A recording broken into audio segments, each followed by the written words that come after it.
Did yours truly have a ghostly visitation from a friend this weekend?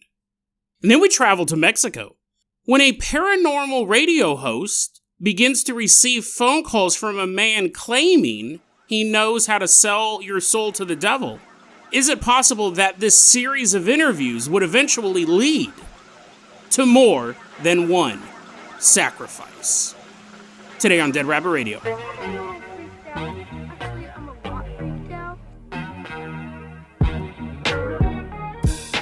Hey everyone, welcome back to another episode of Dead Rabbit Radio. I'm your host, Jason Carpenter. I'm having a great day. I hope you guys are having a great day too, and I hope you guys had an awesome weekend. We got a ton of stuff to talk about today. So first off, running into Dead Rabbit Radio Command, everyone get on your feet and give it up for longtime loyal listener, Rudy Jazz. Woohoo, yeah, Rudy's running on into Dead Rabbit Radio Command. Rudy made a donation during our Thanksgiving live stream special, and that is how they secured their place as today's pilot, today's captain for our journeys. But Rudy's been active in the Fluffle community for years at this point. Longtime Patreon supporter, used to come to the live shows. We used to do those Sunday live shows all the time. A regular attendee to those as well. Sometimes the only attendee. Sometimes Rudy was the only one to show up. But Rudy, you do so much for the show. Thank you very much. Thank you very, very much for all of that. And thanks for all of you as well. And that's the thing.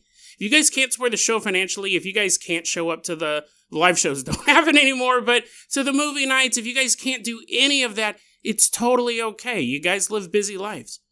But what you can do is support the show. Tell your friends, tell your family, tell everyone you know.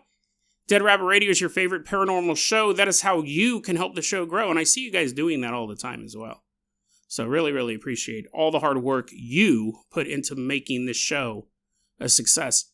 Rudy, let's go ahead and get this party started. I'm going to toss you the keys to what's a good vehicle we haven't used in a long time? I'm going to go ahead and toss you the keys to the Hare hovercraft. Everyone climb on board as Rudy fires this bad boy up and hovers us all the way out to Hood River, Oregon.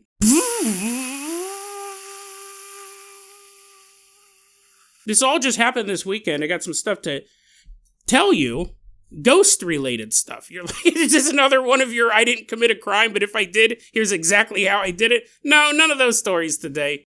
No stories from my long, long past. This story just happened a couple days ago, and it's fairly short. I know the second story is going to take a little bit more time. I think it's a perfect time to tell it, and also it's fresh in my mind. So what's been going on here? If this is your first episode or you haven't listened to a ton of episodes, a quick update. And I'll put some episodes in the show notes, but basically to catch you up, I have a friend named Sabine. Her house is haunted. Now, in the year 2025, this house suffered a pretty sad moment when Jenny the cat, I'll put that episode in the show notes as well. Jenny showed up a couple times on the podcast, but unfortunately, in January of 2025, Jenny died. Jenny was old. Jenny was probably like 15 years old. I think he might have predated the house. I'm not for sure, but, he'd been a long member of the family, and he died. It was really sad, because I really love Jenny. It was horrible. But I'll put that episode in the show notes. It's basically me wailing and gnashing my teeth for an hour. Why? Why'd you take Jenny? Take me instead of this cat that had multiple organ failures for months on end. No, that's not true. I mean, it was dying. You can tell when a cat's dying, and the vet was like, we can put it to sleep now, but it doesn't seem to be suffering. It just seems like its liver is no longer working and its kidneys are shot. Now, it's one of those things that the vet goes, you might want to put it down at some point, but right now, he's able to get around, he's able to go out and have fun. Now is not the time. You could if you wanted to, but I think Jenny has some time left. And then Jenny, I don't know, had a stroke or something. I didn't know animals could have strokes. It's horrible. So anyways, welcome back. You're like, oh, great. An episode where a cat has a stroke and dies. A cat that Jason loved so much. Now, what we've been trying to do, because I spend a lot of time over there, what we've been trying to do is coax in a neighborhood cat. Because it's actually a pretty wild area for wildlife.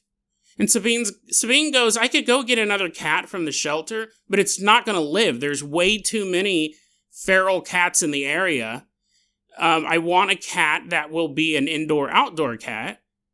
And I want a cat that can hold its own against it's pretty brutal out there. The strays that we feed, every so often we'll be like, hey, Harriet. And Harriet, a big orange cat, walks by eating cat food right outside the door.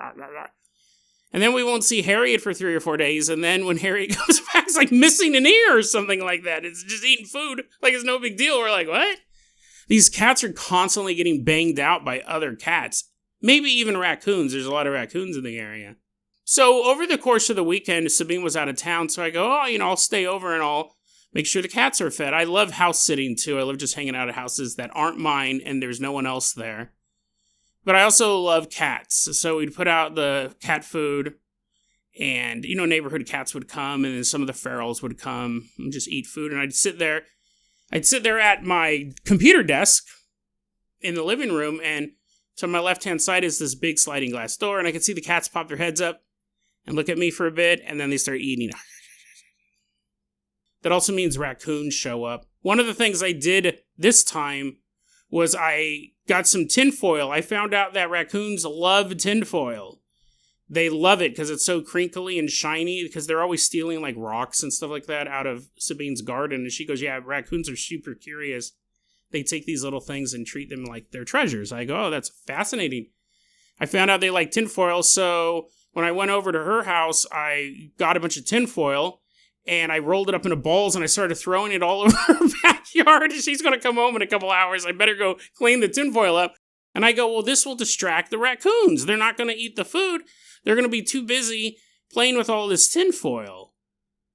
That was the theory, right? And the first night, the raccoons did not stop by. I was like, wow, this is awesome. And the second night, the raccoons did not stop by. I'm staying up till like 3, 4 in the morning. The cat food's still out there. Not a single raccoon has stopped by. And I go, oh, they're probably too busy playing with the tinfoil. What I found out, I don't know why I didn't say this first, turns out raccoons hate tinfoil. And I go, what? And I was reading about it, and they said, yeah, they're attracted by the shininess of it and the crinkling sensation, but it hurts their hands. I was like, oh, man, I didn't... The poor little raccoons are like, oh, we're so hungry, but we can't eat that delicious cat food. Their hands are all sore, and I can't stop crinkling this tinfoil. I was like, oh, now I feel kind of bad. But anyways, I've been to Sabine's house a lot. The point of the story, of all the Sabine stories, it's haunted. Her house is haunted. And even she, who's not a big believer in ghosts, she doesn't really believe in the paranormal. She hates the idea of aliens visiting, let alone invading. All of this stuff, she's like, doesn't even want to consider that. It fills her with existential dread, the idea of a superior race showing up. But even she's like, no, my house is haunted. And it is haunted. I've experienced stuff there myself. But there's been something happening fairly recently that maybe started a couple months ago. I'll be staying at her house, and I have a desk set up there, a table that has my laptop on it. So to the left of me is the sliding glass door leading to the backyard. There's where the cat food is at, and the cats can't eat the food without looking at me. So I get to see cats, right? I want to see cats. This started a couple months ago. It doesn't happen every night. There's no way to trigger it that I know of. I know it doesn't happen when I'm playing video games, when I have my headphones on, and I'm playing Battlefield.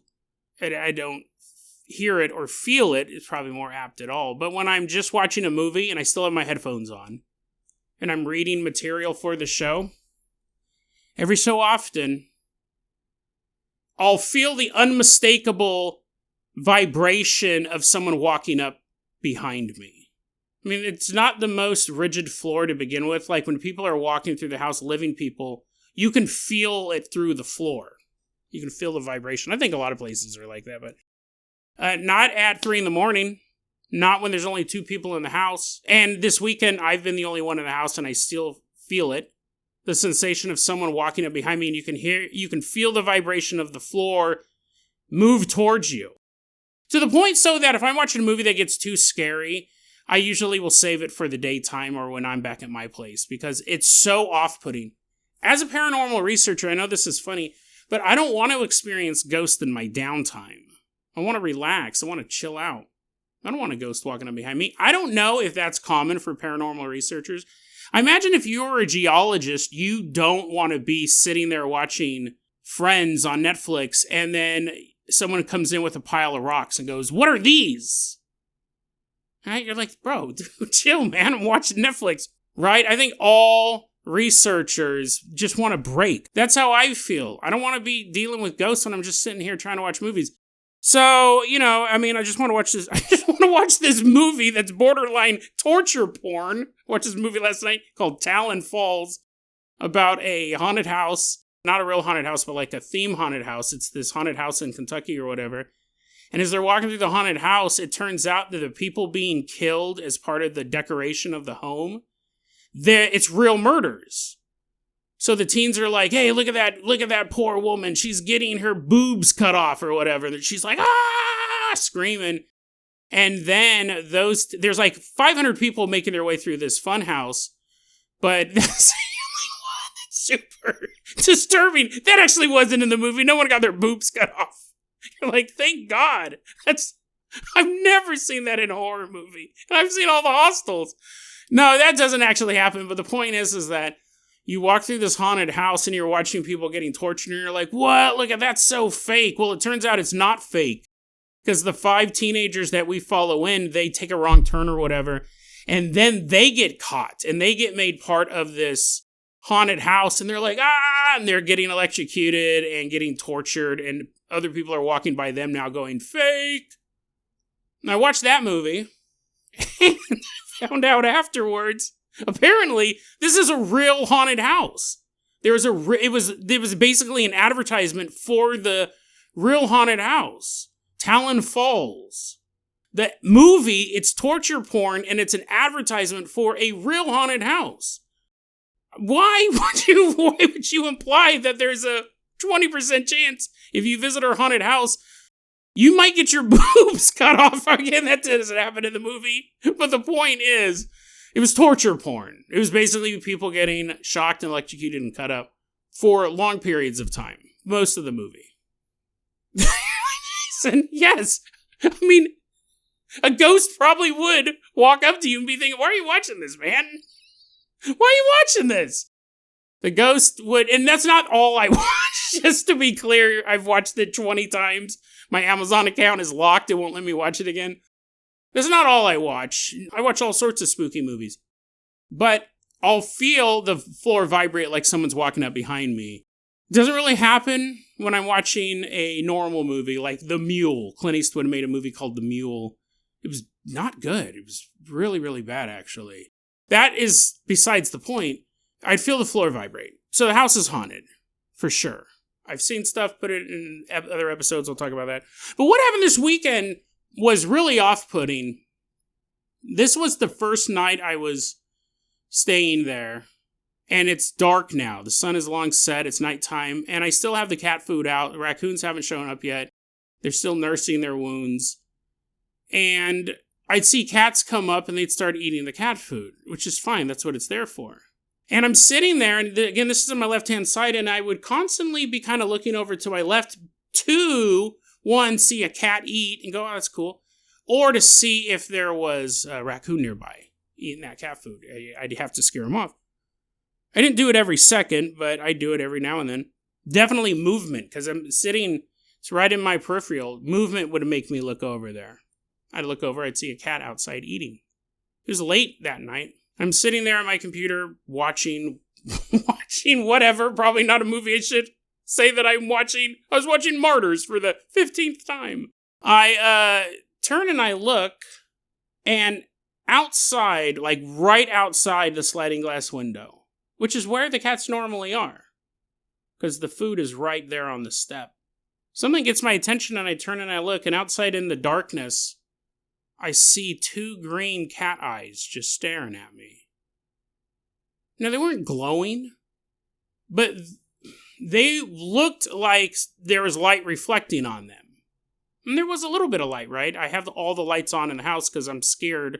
But they seemed a little more intense than other cats that would come up and stare at me to see, because these are feral cats or neighborhood cats. They don't know if I'm going to get up and chase them away from the cat food.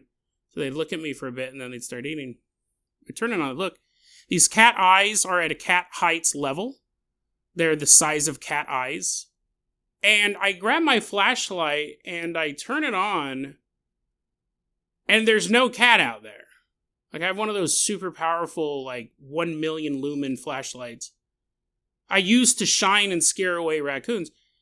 I turn the light on. I don't aim it directly at the eyes. I kind of aim it above so I can, I mean, it's so bright, right? It'd probably just evaporate whatever animal was looking at it if they stared at it straight on.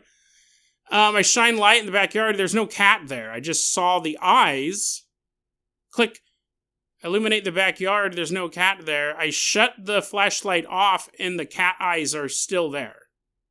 And at this point I go, I know there's not a cat there. Like, there's not a cat out there. And I'm looking right at these green cat eyes, and then they slowly just fade away. Turn the flashlight back on. There's nothing out there. I wanted to tell you that story for two reasons. One, I thought it was going to be short. The second part, it's going to be a little bit longer. I'm going to have to do a lot of editing on that. But the second reason I wanted to tell you was because I am conflicted as to what that was. I think that the go-to answer would be, oh, that was Jenny. It had been a year since Jenny died.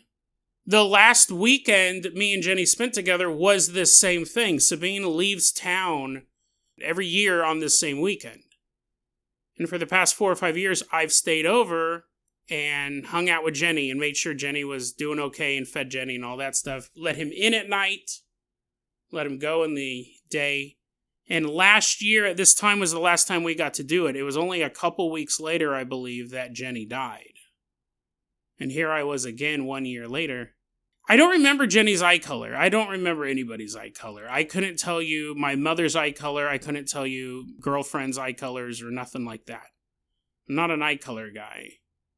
I don't know what color Jenny's eyes were. Maybe they were green.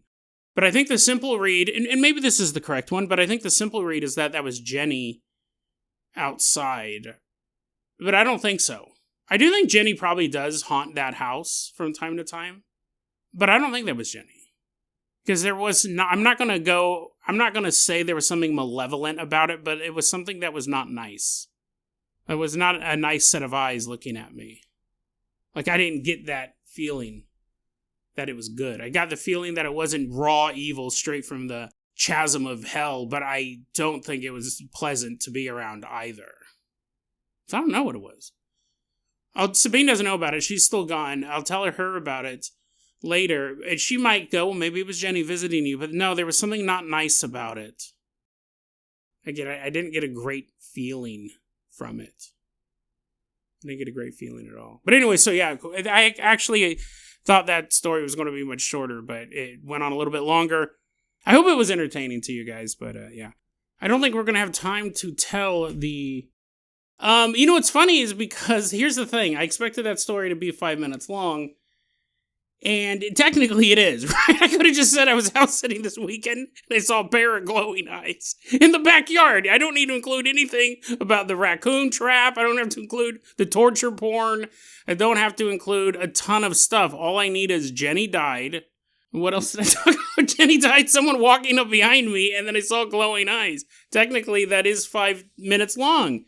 But yeah, I know. I probably need to work on that.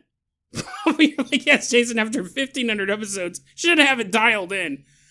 Yeah, so basically, in short, this weekend I was staying over at my friend's haunted house, and I saw a pair of glowing cat eyes in the backyard. And when I turned on my flashlight, there was nothing there. And when I shut it off, the glowing cat eyes still were there, and then I watched them slowly fade into the darkness. Okay, on to our next story, right? I mean, technically, that's all I needed. That's all I needed. But, you know, I give a movie review in the middle of it. I talk about how I'm scared of ghosts, and I don't want them interfering with me watching torture porn. Actually, you know what's funny is that we're not gonna do the Mexican radio host story. That story is nuts. We're gonna have to save that for tomorrow. But you're like, damn it, Jason. Then edit the beginning. Don't even mention it. Edit the beginning. Okay, let me see. We're gonna find another story to cover that's pretty dope as well. But while I'm doing that, I'll do a Dead Rabbit Radio Recommends. I watched this awesome movie the other day called Shelby Oaks. And I'll be completely honest with you. It was directed by a YouTuber named, what is it? Chris Stuckman, I think is his name. Chris Stuckman. He's a movie reviewer on YouTube who I've never really watched him. I've seen him around on YouTube. I think he was like a guest on an episode of Screen Junkies Movie Fights, which was like my favorite. You know, I watched Dan Merle for my movie reviews. He's a big YouTuber. But Chris Stuckman made a horror movie called Shelby Oaks. Now, I'm going to be completely honest with you guys. There was a movement of people he filmed this movie a while ago, apparently, right? You're like, Jason, you know who this guy is. Oh, what was his name? I don't know. Chucky, Charles? No, it's Chris Stuckman. Anyways, he filmed this movie a while ago, and people were making fun of him and his movie before it was even released. And he was trying to get it picked up by a distribution company. He was taking it to film festivals. And like at the very last film festival of the year, it got picked up by Neon. I'm going to be completely honest with you guys. I can be a bit of a troll online and in real life, if I have to be honest. But I was one of those guys. I was one of those guys that was posting, what? This movie sucks. I hadn't even seen it. What if a YouTuber critic making this movie, and then, you know, we'd post photos. Basically, I was kind of bullying this guy for no reason. I just thought it was kind of funny. I did never watch any of his YouTube videos, but people were, I say people, you're like, Jason, you were one of the people. You're one of the people doing this. I had a little clips from some of his short films. I would post them and go, look at this idiot. He thinks he made a movie. And listen, I didn't go balls to the wall on it. You're like, why did you pick on him in the first place? I don't know. I mean, you gotta be honest, I don't know. I thought it was kind of funny. But anyways, I've now lost all of my Patreons. I remember, I didn't go, and again, this wasn't a second job. I wasn't doing this all the time. Every so often I would see a post where someone would talk about, oh, I bet you Shelby Oaks is gonna suck, and I'd go, yeah! Right, it wasn't like a spearhead of the movement. I just kind of egged them on. You're right, it does suck. This Chris Stuckman guy, what a loser. No, but anyways, so, you know, it was kind of lighthearted, right? It was kind of lighthearted as we were watching him go to film festival. After film festival, no one would pick up his film. So I wasn't like the lead bully. I was like one of the background bullies. Don't be a bully at all, Jason. Don't be a bully at all. Well, anyways, yeah, I seemed a nice enough guy, but, you know, it was weird. I don't know what it was. It was a ghost. The ghost possessed me. No, so anyways, Shelby Oaks got picked up by Neon. And it's funny because at that point, I said, hey guys, he did it. He made a movie and it got picked up by one of the biggest horror movie distributors at this time. So congratulations, Chris.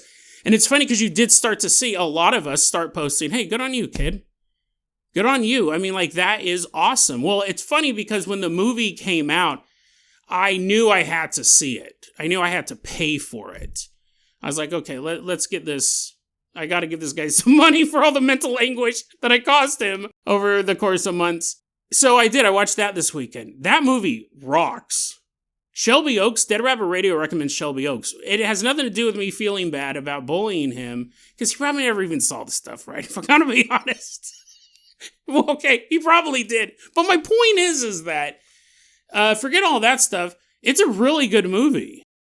And it's not well reviewed. So don't listen to the reviews. I mean, listen, dude, I watch 3 or 4 horror movies a day. And then maybe every so often I'll throw in a drama.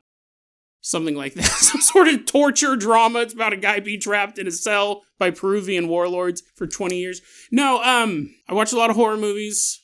A lot of horror movies. This one's awesome. And the reason why I think people give it a bad review is, and this is honestly what I think it is, it's very well made, the directing's good, there's not a lot of talking in it, or let me say, there's long stretches where there's no talking, so if you are watching the movie on your phone, it's very distracting because you have to keep looking away from your phone and at the screen because you don't hear anything. So I stopped reading and researching and just focused on the movie. I think that's the reason why a lot of people gave it a bad review, because it's not a modern, quote-unquote, a modern film, a Netflix film. You have to be watching the movie. You can't do something else. The other thing I think that they don't like about it is that the ending is very unambiguous. It's not. I thought this movie was better than Long Legs by a long shot. And I really liked Long Legs. But the last 10 minutes of Longlegs, it completely fell apart. Completely just collapsed. Every character had to make a stupid decision, and then the ending is, you get to decide what happens. And Shelby Oaks is the opposite. It goes, oh no, this is what happens. This is the ending. And there's no ambiguity about it at all. And I think modern audiences don't like that either. They like to go home and go, what was that movie about?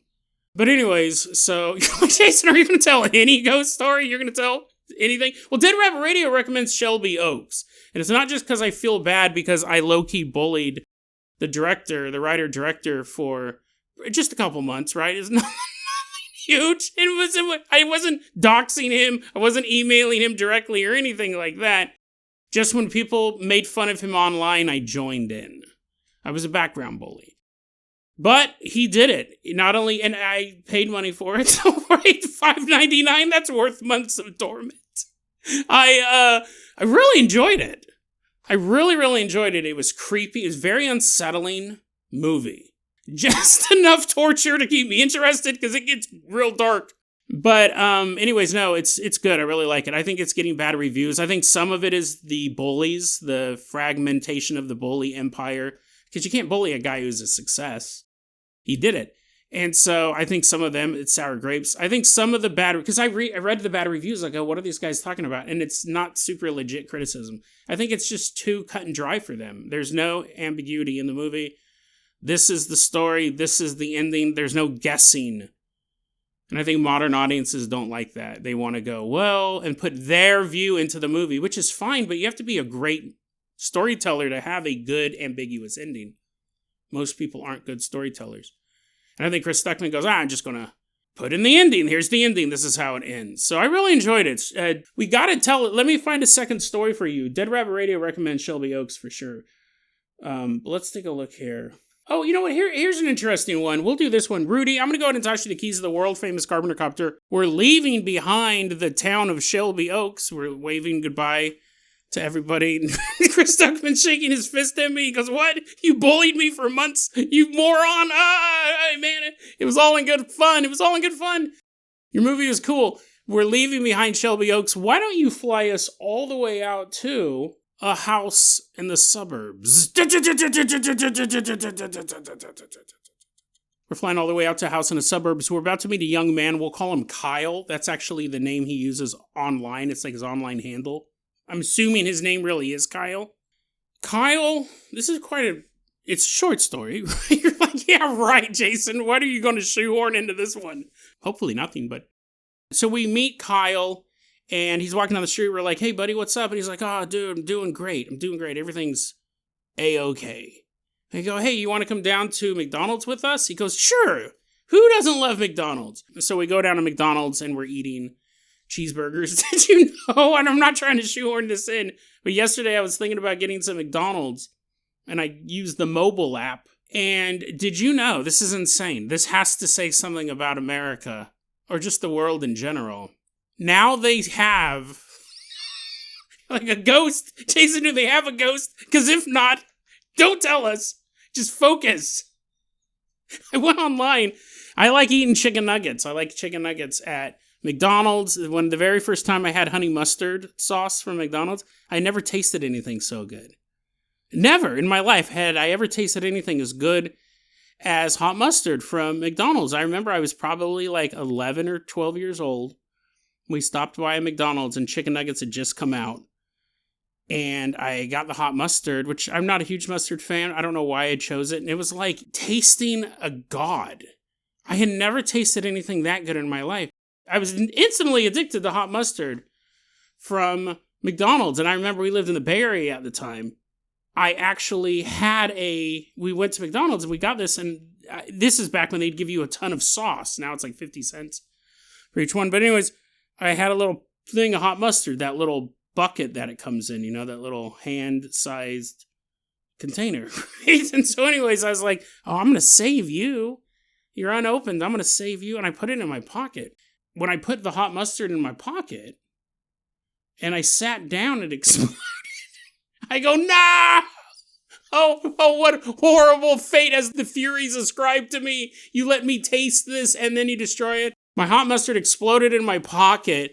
And the rest of the time I had that pair of pants, we were pretty poor, so we didn't get new clothes very often. Those jeans were stained yellow on the inside. Like the pocket was just yellow forever.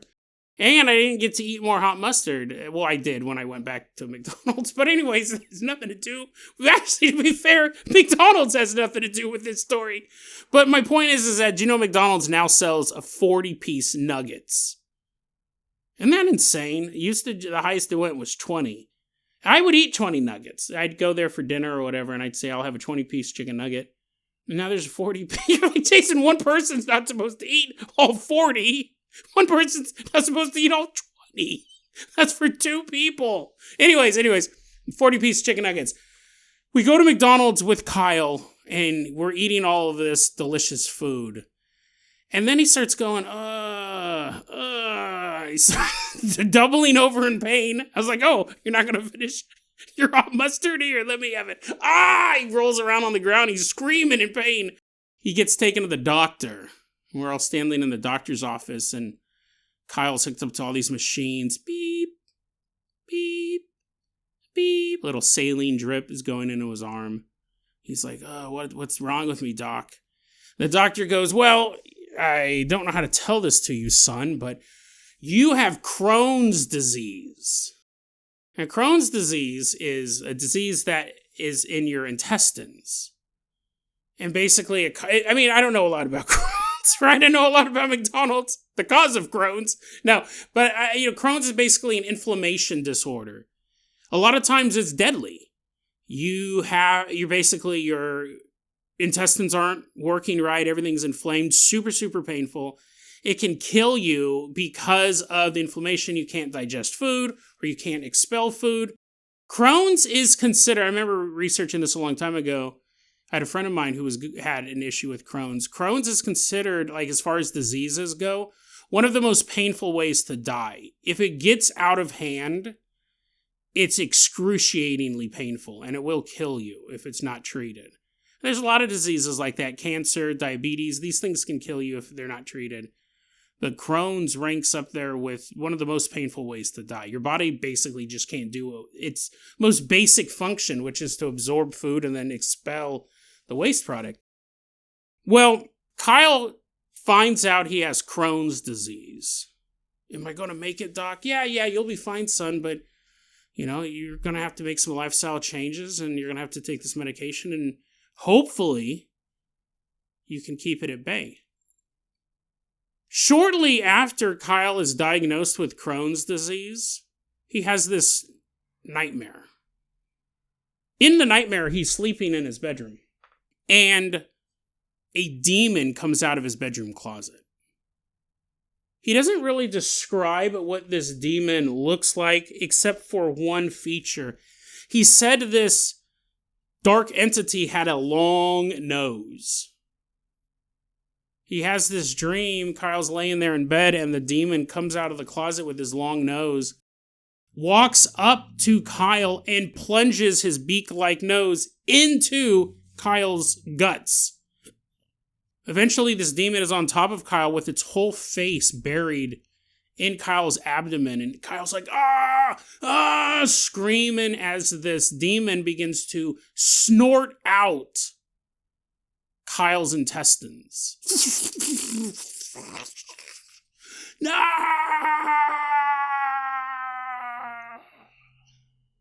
And Kyle woke up.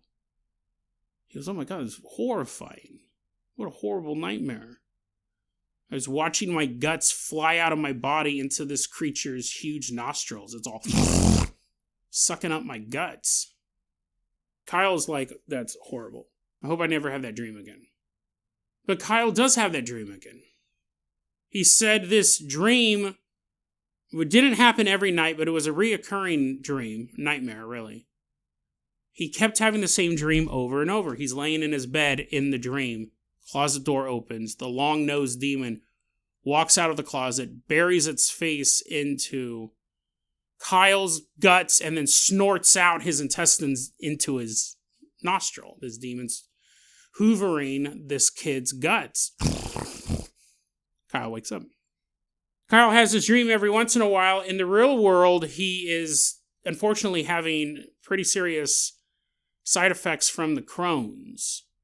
Complications is probably a better term for it.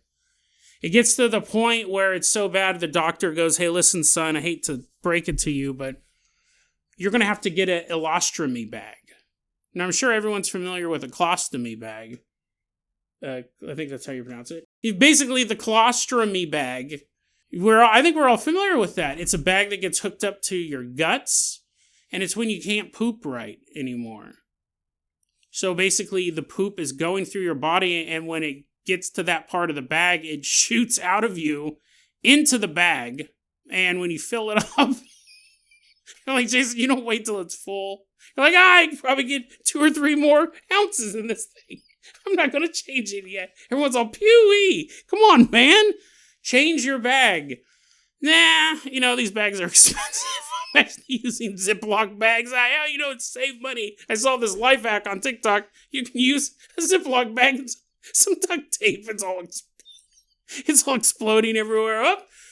Probably should have got an actual Ziploc bag than the Walmart generic type. The colostomy bag, you poop into the bag and then you empty the bag out. I don't know if you have to wash. See, I couldn't do that. Not because I think it's gross or anything like that. I know I'm not the cleanest guy in the world. I'm not the dirtiest guy in the world. But if someone said every day you got to detach this bag from your body and pour it in the toilet, I'd be totally fine with that. But then if they said, and then you have to wash it and make sure it's clean before you hook it back up inside you, I'd be like, I will be completely honest with you. I don't know if I could do that. And they're like, is it a cleanliness thing? I go, no, I would just forget or be too lazy. I would just spill the poop out of the bag and then just latch it back onto me. I'm good to go. And they're like, no, you're not good to go. The bacteria is good to go that's crawling around inside of you. Whatever. That's the reason why I don't use contacts, because I knew I would never keep them clean. I recently had some dental work done. And the dentist is like, now you do have an open wound in your mouth, son. You're going to have to make sure you brush 3 times a day. And I was like, what? Oh, well, okay. Have I brushed 3 times a day? No. Because I just am lazy. It's boring, too. I brush my teeth. Don't get me wrong. I brush my teeth. But I'm not going to brush them 3 times. You're like, Jason, you have an open wound in your mouth. You have an open wound in your mouth. You just had surgery on your gums. Yeah. It seems to be doing good, right? That whole side of my face has gone numb. I don't feel any pain at all. No, it's actually totally fine in there. And I do brush my teeth, but I don't, 3 times a day. Like, I'm a busy man. You know how much torture porn I can watch? A lot. I can watch at least 2 or 3 scenes in the amount of time it would take me to brush my teeth that much. I would be like, can I just get disposable bags? Can I just poop in the bag and then, detach it? And then hook up another bag. I can't clean it. I won't clean it. I'll forget and I'm bored. So I don't think, listen, if I had to do it, I had to do it. But I would probably die pretty shortly afterwards. But anyways, I don't know. I don't know if they get reusable bags or they just get disposable bags. Well, this guy, though, Kyle, doesn't even get a colostomy bag. I found out an ileostomy is something different. It hooks to your bigger intestines.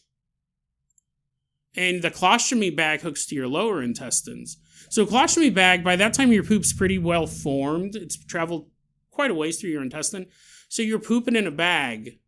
But an ileostomy bag, it's when it's farther up in the digestion process. So a lot of times it's far more liquidy. The poop hasn't actually congealed. Talk about the cat again, please. Talk about your dead cat, Jenny. Talk about torture porn. Quit talking about this. This guy's just sitting back with a big glass of chocolate milk. Oh, lumpy, just like Grandma used to make. Yummy, yummy, yummy. The ileostomy bag, it's more liquidy. It hasn't had a chance to really turn into poop at that point. It is still waste product, but it's more frequent and it's runnier. So, if you had to choose between 2, right? If someone says, hey, I can give you a colostomy bag or an ileostomy bag, you'd want the colostomy bag. You'd prefer that because it's full turds in there, I think. I don't know. Jason, how big do you think this bag is? You go to Taco Bell, you're like, hey, doctor, I'm going to need to have that jumbo bag hooked up for today. I'm going on all-you-can-eat buffet. One just has a thicker consistency. A colostomy bag versus the runny liquid of an ileostomy bag. They'd both be horrible to have, obviously. But, you just got to do what life throws at you. Well, this poor kid, the doctor says, hey, your Crohn's is really bad. We're going to hook this ileostomy bag up to you. You're going to do this, right? You're just going to do this thing. Now, at this point, it's been 15 years since he was diagnosed with Crohn's. It's been 15 years from then until the doctor says you're going to get an ileostomy bag. We're going to have to cut out some of your intestines. This is just going to be how you poop from here on out. Not a big deal. So he has the surgery scheduled, does the surgery, has the ileostomy bag hooked up to him. Well, later on, I don't know if this happened the same night or the next night, because I don't know if you have to be in the hospital for a while. Well, anyways, after the surgery, he said he was sleeping in his bedroom. When all of a sudden, he wakes up. It's 3 a.m. He wakes up. And the reason why he woke up was a loud bang came from his bedroom closet. The bedroom closet that was a key fixture of these reoccurring dreams. The demon coming out of the closet to suck out his guts. Kyle says, I woke up because I heard this loud bang from inside my closet, and I'm just laying there staring at that closet door, not dreaming, awake.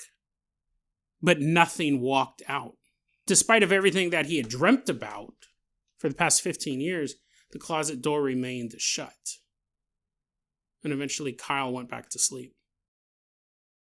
Kyle said after that night, the night after the surgery, the night when he heard the loud banging coming from inside his bedroom closet, after that night, he never had the dream again. He never dreamt of the demon sucking out his intestines. A dream that had haunted him for 15 years, from the day he was diagnosed to the day of the surgery. That dream was never dreamt again.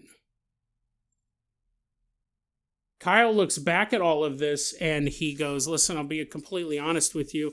It's possible the loud banging from the closet was just whatever. The house settling, something falling, something I made up in my head that woke me up, like the exploding head syndrome, something. There could be a total rational answer for why I heard that banging in my closet. But Kyle goes, it's also possible that the demon who'd been haunting me for 15 years, giving me that vision of it, removing my intestines, sucking them out, devouring them through his nostrils. That after I went in and had some of my intestines removed, this demon sent one last message in the real world for Kyle. Coming from the location that the demon emerged from in the dreams, this demon sent one more message to me, letting me know he won. Dude, this is a really fascinating story, honestly.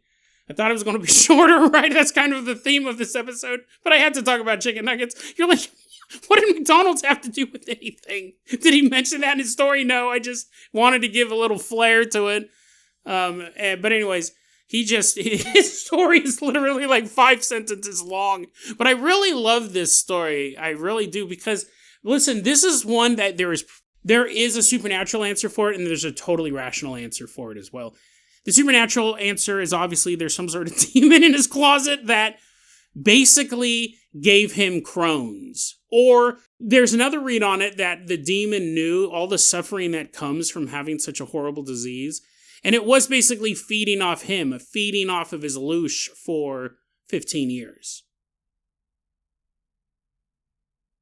And then when he actually got the surgery and had part of his intestines removed and had this bag set up, the demon had got what it wanted. There's definitely a supernatural answer to that. It was feeding off of his pain, his fear. You know, whenever you get a disease, whenever it's newly diagnosed, it's always the scariest. You could say the demon gave him Crohn's, or the demon was feeding off of his misery. There's also just the answer that in his mind, what was going on in his body was the only way his mind could process it was to make it an external threat. which in a way is almost a more fascinating way to look at this story. And that's basically like his body was at war with itself. But we can't really internalize that. We can't really think, wow, my heart loves me and that's why it's beating, but now my heart is failing. Why doesn't it love me anymore? Like, your body's actually going to war with itself. I think that's difficult to internalize. Your body's trying to process the fact that it's dying, that only part of it is dying. But it's going to kill everything. And you would have these dreams that in a way is trying to make sense of your guts are rotting. Actually, I just had that is a fascinating way to look at it. And I wonder, people who are experiencing cancer, if they have dreams that are similar to this. Because it could be a glimpse of the human psyche at a time of great medical stress. I wonder if people who have cancer have dreams about, some sort of entity, some sort of creature putting cancer inside of them. I don't know. But then I just had another read. What if the demon wasn't trying to... This would almost feel like a folklore, native way to look at the story. The demon coming out of the closet wasn't the villain. In a way, it was trying to warn him. This is funny if you think about this. Actually, we don't know where this story took place, but it's funny. In olden times, when you would have none of the technology that'd be able to detect the diseases that we can detect, you may not know what the problem is. Your guts could be rotting. I don't think Crohn's is necessarily a new disease. There's not many diseases that are. But imagine if in a time where you didn't have all this technology to explain, like if you have a toothache, you have a toothache. That's pretty easy to go, it's this tooth here that hurts, pull it out. If you're a caveman or you're going to the dentist today, you can go, it's this tooth here. Now, a dentist today can go, okay, well, actually, we don't have to pull it out. We just do root canal. Everything will be fine. You didn't have the technology back in the day. Something internal like that, what if this wasn't a villain? What if this wasn't a demon as much as it was a medicine man type spirit that was basically diagnosing him, saying there's something wrong with your guts and you have to remove some of them? Because in olden times, you wouldn't know. You might know, I feel really sick. I'm in a lot of pain. I have horrible diarrhea. You don't know terms like inflammation. You don't know things of like how to describe Crohn's to a medieval man or someone in the middle of Bavaria or someone roaming the plains of North America. You just know that you're sick. And this medicine man type spirit, a helpful spirit, is actually letting you know your intestines, some of them need to be removed. This part of your body needs to be removed. Now, whether or not you could do any of those procedures, in 1600s Bavaria or 1100s England or in 600 AD North America, maybe not. Maybe it was way outside of the skill level of even the most talented doctor or medicine man or shaman or what have you. But the spirit may have actually been trying to diagnose him, saying, this is what's wrong, this is what's wrong. And in modern times, we don't really need those spirits anymore. Maybe it's so funny. I didn't think about this. Maybe it's not a villain. Maybe it wasn't saying, ha ha ha, I won. It realized it didn't need to visit him anymore because that part of his body had been removed. Because you think that when I said the demon feeding off his loosh, I go, you think the demon would still stick around because now he has to have all this. I know people who have colostomy bags. A lot of them are very embarrassed by it, very ashamed by it. You're like, Jason, why'd you make all those jokes about it? And why'd you make fun of Chris Stuckman? I want a bonus episode on that as well. You figure, I just thought of that when I was going, a demon would feed off his loosh. Right when I said that, I thought, but why wouldn't it stick around? He actually is continuing to give off psychic torment. This poor guy is dealing with all this stuff. Why would the demon leave then? Maybe this wasn't a demon. Maybe this was a helpful spirit trying to diagnose a disease, and that part of the body was successfully removed and it left. Never even considered that when I read that story. Never even considered it. Maybe it was a good guy. And he felt not that he won, But the job was done and it was time for him to move on. Fascinating story, fascinating stuff. I never even considered that until I was talking about it out loud to you. But we're out of time today. Tomorrow we will do the Mexican radio show host. It's a fascinating one. Again, I've never heard this. It's super recent. It's very popular. And it actually ties a lot into themes we cover on this show. As in, you have a broadcaster finding weird stories and putting them out there to the general public. In brief, this guy is basically the Mexican version of Art Bell. He had a late night radio show that long distance truckers in Mexico loved listening to, and college kids staying up late. People who were already night owls who loved spooky stuff tuned into this show. It's very, very popular. But then one night, it's a call-in show like Coast to Coast AM. It's a call-in show. People would call in with their own stories. This guy calls up and says, I sold my soul to a demon for success.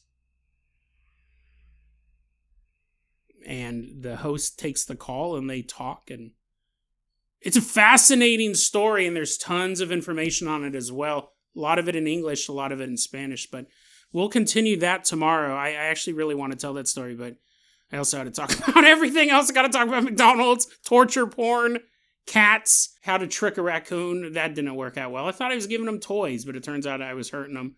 All that stuff. But anyways, be back tomorrow because that's going to be that episode. The episode that I promised you today, it'll be tomorrow. DeadRabbitRadio@gmail.com is going to be our email address. You can also hit us up at Facebook.com/DeadRabbitRadio. TikTok is @DeadRabbitRadio. Dead Rabbit Radio is the daily paranormal, conspiracy, and true crime podcast. You don't have to listen to it every day, but I'm so glad you listened to it today. Have a great